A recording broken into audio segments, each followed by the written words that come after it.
Hello बच्चों, last video में हमने sp3 हाइब्रिडाइजेशन तक कंप्लीट कर लिया था। मैंने आपको बताया था sp3 हाइब्रिडाइजेशन होगा तो ज्योमेट्री होगी टेट्राहेड्रल, एंगल होगा 109 degree 28 minutes. Okay, my name is Pavan, आप देख रहे हैं PSR क्लासेस। आज हम बात करने वाले हैं कि जिन मॉलिक्यूल्स में हाइब्रिडाइजेशन sp3 होता है लेकिन ज्योमेट्री जो है वो तो टेट्राहेड्रल होती है लेकिन शेप बदल जाता है। ध्यान से समझिएगा, यहाँ पर शेप बदल जाएगा तो वो मॉलिक्यूल्स कौन से होंगे और किस वजह से ऐसा हो रहा है वो ज़रा देखिए। जैसे एग्जांपल के लिए NH3 मॉलिक्यूल अमोनिया है ना, अमोनिया की बात करते हैं तो अमोनिया में नाइट्रोजन का एटॉमिक नंबर होता है 7, 1s2, सेंट्रल एटम हमेशा लेते हैं 1s2, 2s2, 2p3 है ना, टोटल 7 हो गए, 2, 2, 4 और 3, 7। ओके, तो ये क्लियर है यहाँ तक तो कोई डाउट नहीं है। ग्राउंड स्टेट में बात करते हैं, सभी को बताया है। लास्ट 2 सेल पकड़ेंगे यहाँ पर 2s एंड 2p, 2 इलेक्ट्रॉन्स हैं 2s में, p में आपके 3 इलेक्ट्रॉन्स हैं। ज़रा ध्यान से देखें सभी लोग, p में 3 इलेक्ट्रॉन्स हैं। एक्साइटेड स्टेट की बात की जाए, एक्साइटेड स्टेट में क्या होगा, मुझे देखना है कि मेरे पास सराउंडिंग एटम्स कितने हैं। अमोनिया में सराउंडिंग एटम्स 3 हैं, 3 हाइड्रोजन, और 3 हाइड्रोजन को 3 ही और इलेक्ट्रॉन्स की ज़रूरत होती है ना। 1 हाइड्रोजन को 1 इलेक्ट्रॉन की, 3 हाइड्रोजन को 3 इलेक्ट्रॉन की। अच्छा, हमारे पास 3 हैं, ये 3 अनपेयर्ड हैं हमारे पास, तो क्या होगा, एक्साइटेड स्टेट में ये ऐसा का ऐसा ही रहेगा, कोई चेंज नहीं। अगर हम यहाँ पर बात कर लें मॉलिक्यूल बनाने की, NH3 जो मॉलिक्यूल बनेगा तो इसमें सिंपल सी बात है, ये वाले इलेक्ट्रॉन्स जो S में पड़े हुए हैं ये बॉन्ड फॉर्मेशन में पार्टिसिपेट नहीं करेंगे, मतलब ही नहीं है। यहाँ पर देखिए आप, ये खाली थे, सभी अनपेयर्ड है, तो यहाँ पर एक एक हाइड्रोजन आ जाएगा, ये भी हाइड्रोजन, ये वाला इलेक्ट्रॉन भी हाइड्रोजन का और ये भी हाइड्रोजन का। तो यहाँ पर हाइड्रोजन आया। देखिए हाइब्रिडाइजेशन में fulfilled orbital, half filled orbital और एम्प्टी ऑर्बिटल्स सभी पार्टिसिपेट करती हैं, ये आप याद रखेंगे, ठीक है। तो यहाँ से लेकर यहाँ तक हम चलते हैं तो एक S इन्वॉल्व है और 3 P इन्वॉल्व है। इसने बॉन्ड फॉर्मेशन में पार्टिसिपेट नहीं किया लेकिन हाइब्रिडाइजेशन में पार्टिसिपेट किया, याद रखिएगा। हाइब्रिडाइजेशन में पार्टिसिपेट किया लेकिन बॉन्ड फॉर्मेशन में पार्टिसिपेट नहीं किया, तो इसको इन्वॉल्व किया जाएगा S और 3 P के, तो sp3 हाइब्रिडाइजेशन, ठीक है, बन गया sp3 हाइब्रिडाइजेशन। अब ज़रा देखिए, इसने तो पार्टिसिपेट नहीं किया, अमोनिया इस तरह से होना चाहिए था, 3 बॉन्ड तो बन गए अमोनिया के, 3 हाइड्रोजन है, 3 बन गए, लेकिन एक ने पार्टिसिपेट नहीं किया, तो एक लोन पेयर, ये वाला जो बॉन्ड फॉर्मेशन में पार्टिसिपेट नहीं करते हैं उन इलेक्ट्रॉन्स को हम लोन पेयर कहते हैं, और जो बॉन्ड फॉर्मेशन में पार्टिसिपेट करते हैं उन्हें हम बॉन्डेड इलेक्ट्रॉन्स कहते हैं। तो ये लोन पेयर है। अब ये लोन पेयर जो है अमोनिया के ऊपर जो आपको नज़र आ रहा है, ये क्या करेगा, इसको रिपेल करेगा। जैसे मान लो ये नॉर्मली इस तरह से रहा होगा, तो इसने इसको रिपेल किया तो ये नीचे आ गया, थोड़ा सा झुक गया यहाँ पर, और जब ये मतलब इस तरह से था, थोड़ा सा झुक गया नीचे की तरफ, तो बॉन्ड एंगल जो 109 था, अब वो 109 डिग्री 28 मिनट्स ना रहकर 107 डिग्री हो गया, तो यहाँ पर बॉन्ड एंगल भी कम हो गया। बात समझ में आ रही है। तो अमोनिया में हाइब्रिडाइजेशन sp3 है लेकिन बॉन्ड एंगल 109 डिग्री 28 मिनट्स नहीं है। उसका रीज़न है लोन पेयर। इस लोन पेयर ने बॉन्ड पेयर को रिपेल किया, बॉन्ड पेयर जो है उसने थोड़ा सा नीचे आया, बॉन्ड एंगल हो गया कम, और शेप भी। अब इसका शेप की बात करें, अगर इसका शेप क्या होगा, शेप कैसा, पिरामिडल है ना, पिरामिडल शेप है। इस तरीके से देखिए अमोनिया, बात समझ रहे हैं, 3 उंगलियां ऐसे रखिए, तो पिरामिडल शेप है, पिरामिड टाइप का बनाया हुआ है। लेकिन ज्योमेट्री की बात करें तो ज्योमेट्री कैसी होगी, ज्योमेट्री वही रहेगी जो sp3 में बताई गई है, टेट्राहेड्रल हेड्रल, ज्योमेट्री में कोई चेंज नहीं, शेप बदल गया। इसीलिए मैं हमेशा कहता हूँ कि हाइब्रिडाइजेशन में ज्योमेट्री याद करिए, ज्योमेट्री चेंज नहीं होगी लेकिन शेप चेंज हो जाता है ना। यहाँ पर लोन पेयर की वजह से शेप चेंज हुआ, बॉन्ड एंगल भी चेंज हो गया। हाइब्रिडाइजेशन sp3 ही था। चलिए एक एग्जांपल और लेते हैं, इससे भी अच्छा थोड़ा सा।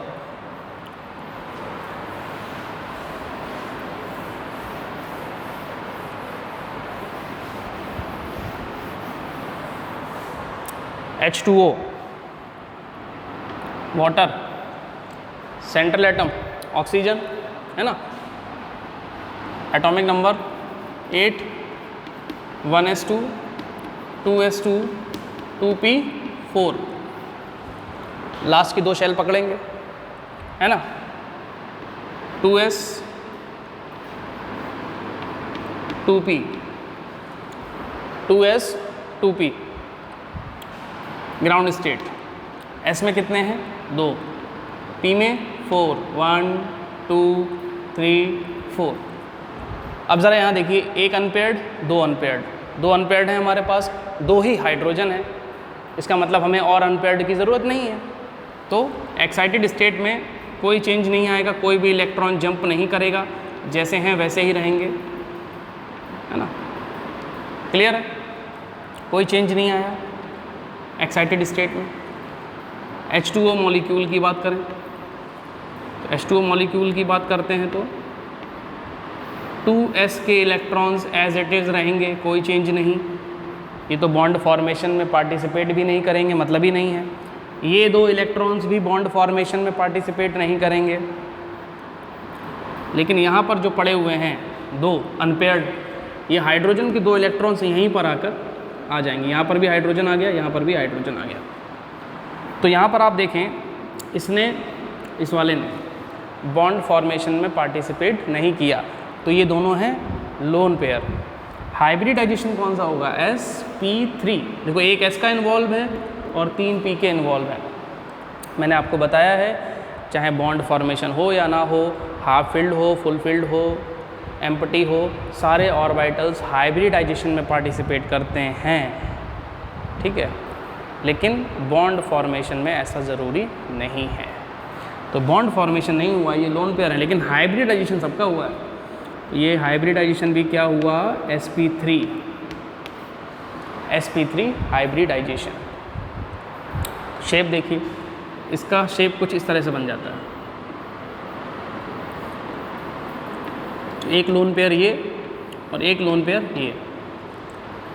ज्योमेट्री इसकी भी टेट्राहेड्रल है, लेकिन लोन पेयर होने की वजह से शेप जो है बदल गया और एंगल तो बहुत कम हो गया। 2 लोन पेयर है ना, दोनों लोन पेयर ने अच्छा खासा रिपल्शन दिया है ना, तो और नीचे आ गए ये। इसने इसे रिपेल किया, इसने इसे रिपेल किया, आपस में भी रिपेल हो रहे हैं, तो ये दूर दूर हैं, जिस वजह से ये एंगल कम हो गया है और, है ना, 109 डिग्री 28 मिनट से घटकर 104 डिग्री रह गया है। शेप इसका कैसा हो गया? बेंट। कैसा हुआ है? बेंट। ज्योमेट्री में कोई चेंज नहीं, टेट्राहेड्रल ज्योमेट्री, टेट्राहेड्रल अभी भी, शेप बदल गया, है ना। ज्योमेट्री नहीं बदलती, शेप बदलता रहता है, आपको याद रखना पड़ेगा, ठीक है। डन। चलिए नेक्स्ट जो है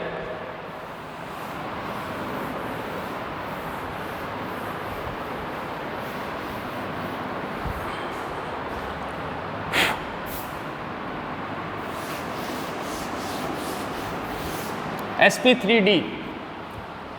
नेक्स्ट हाइब्रिडाइजेशन इज sp3d। अब एक d भी इन्वॉल्व होगा। s p के 3 हैं पूरे और एक d का आ गया, ये d, ये p, ये s।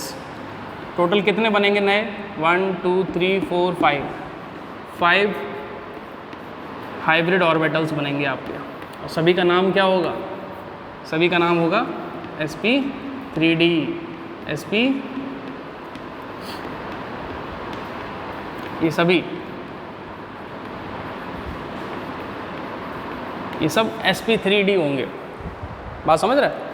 ये sp3d हाइब्रिड ऑर्बिटल्स होंगे यहाँ पर, ध्यान समझिएगा। Example PCl5 phosphorus pentachloride, central atom phosphorus, atomic number 15, 1s2, 2s2, 2p6, 3s2, 3p3। Okay, अब यहाँ पर देखिए लास्ट के 2 शेल्स पकड़ेंगे हम लोग ग्राउंड स्टेट में। पी में कितने हैं? एस में है 2, पी में है 3, 1 2 3। अच्छा 3p के बाद आगे आपको पता है 4s आता है, फिर 3d आता है, तो इसके आगे 3d भी खाली पड़ा होगा। ये 3d होगा लेकिन खाली होगा, इसमें इलेक्ट्रॉन एक भी नहीं होंगे। यहाँ पर 3 अनपेयर्ड हैं, हमें कितने अनपेयर्ड चाहिए? 5 ना। Cl को बॉन्ड बनाने के लिए 1 इलेक्ट्रॉन की ज़रूरत होती है, हमारे पास तो 3 ही है ना। तो होगा क्या, ये वाला जंप करेगा, यहाँ पहुँचेगा, लेकिन कब? एक्साइटेड स्टेट में।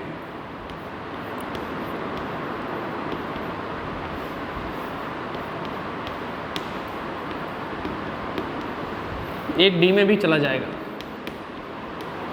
ये आ गया है ना। अब यहाँ पर भर दीजिए आगे, PCl5 बना लीजिए, PCl5। PCl5 में क्या होगा?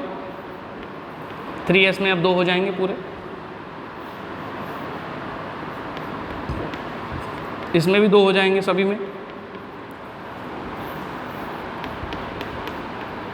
और यहाँ पर भी 2। ये जो इलेक्ट्रॉन आए क्लोरीन के हैं, ये क्लोरीन के एटम्स हैं। ये क्लोरीन वाला जो है इलेक्ट्रॉन यहाँ पर आ गया, ये सब क्लोरीन वाले हैं। तो यहाँ पर एक S और 3p और एक D इन्वॉल्व हुआ, तो हाइब्रिडाइजेशन कौन सा हुआ? sp3d। हाइब्रिडाइजेशन हुआ आपका sp3d। अब ज़रा देखिए PCl5 का शेप ऐसा बनता है, ज्योमेट्री इसकी ऐसी रहेगी, बात समझ रहे हैं? ये इसकी ज्योमेट्री, ये Cl, यहाँ भी Cl, यहाँ भी Cl, यहाँ भी Cl, यहाँ भी Cl, और ये जो एंगल होता है वो 90 डिग्री का। बात समझ रहे हैं? ये जो एंगल बनाएगा, इन बॉन्ड्स को बोलते हैं हम एक्सियल बॉन्ड। ठीक है, ये जो ऊपर नीचे हैं एक्सियल बॉन्ड, और ये वाले जो बॉन्ड हैं जो अंदर की तरफ हैं ट्राइगोनल में, इनको बोलते हैं इक्विटोरियल बॉन्ड, और ये एंगल 120 का होता है। बात समझ रहे हैं? तो एक्सियल बॉन्ड और इक्विटोरियल बॉन्ड, इक्विटोरियल बॉन्ड जो होंगे अंदर, उनके आपस का एंगल 120 होगा सभी का, ये सब 120 यहाँ से यहाँ तक। और लेकिन अगर इतने की बात करें, ये 90 होगा, मतलब एक्सियल के साथ जो एंगल बन रहा है वो 90 का होगा, ये आपको याद रखना है। ज्योमेट्री हो गई ट्राइगोनल बाइपिरामिडल, ट्राइगोनल बाइपिरामिडल, ये आपको याद रखना है। ज्योमेट्री होगी ट्राइगोनल बाइपिरामिडल, एंगल होगा 90 का एंड 120, 2 एंगल्स यहाँ पर मिलेंगे आपको। ये होगा sp3d हाइब्रिडाइजेशन में। ठीक है, इसको नोट कर लीजिए, है ना, समझ लीजिए ढंग से।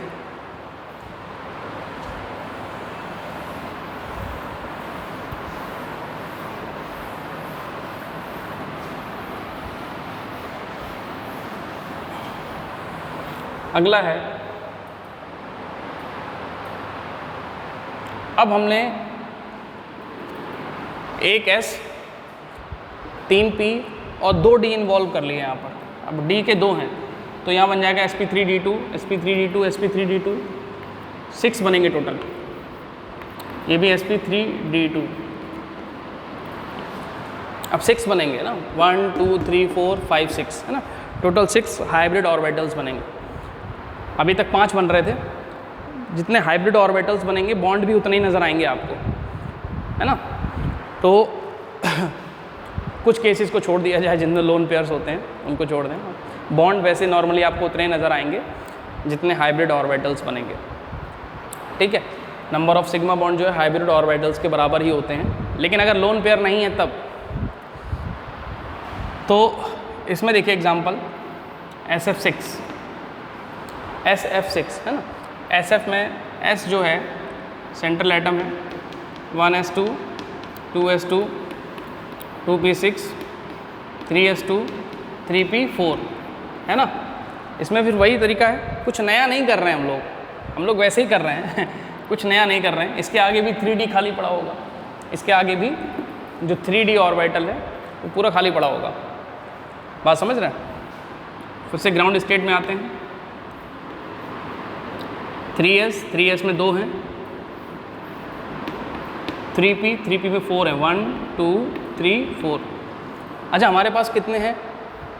फ्लोरीन 6 हैं, इसका मतलब 6 अनपेयर्ड इलेक्ट्रॉन्स है ना, ध्यान रखिए 6 करने हैं हमें। अब यहाँ तो 2 ही हैं हमारे पास, तो क्या करेंगे हम, आगे D खाली पड़ा है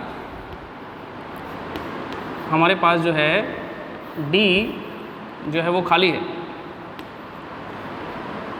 हम इसका इलेक्ट्रॉन और इसका इलेक्ट्रॉन उठा के D में डाल देंगे। ये देखिए यहाँ से इलेक्ट्रॉन जंप करके इसमें पहुँचेगा और ये वाला भी जंप करके पहुँचेगा। देखिए ये वाले ने जंप किया यहाँ पहुँच गया, ये वाले ने जंप किया यहाँ पहुँच गया। अब टोटल अनपेयर्ड देखिए कितने हुए, ये खाली हो गया 1 2 3 4 5 6। इसने जंप किया एक्साइटेड स्टेट में, D में पहुँचा, इसने जंप किया एक्साइटेड स्टेट में, D में पहुँचा। तो ये अब हमारे पास 6 अनपेयर्ड इलेक्ट्रॉन हो गए, 6 हो गए। SF6 बना लें, सिंपल।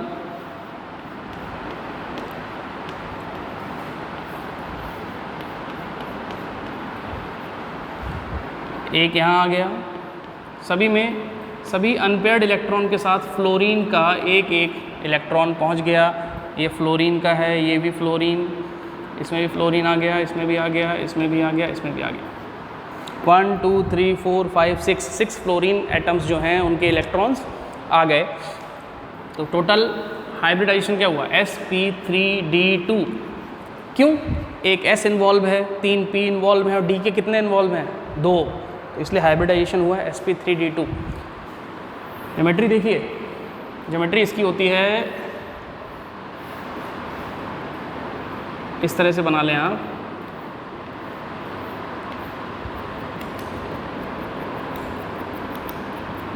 डॉटेड लाइन से रिप्रेजेंट करते हैं इसको, ऐसे ऊपर नीचे। बात समझ रहे हैं? तो ये F, ये F, ये F, ये F, ये सब।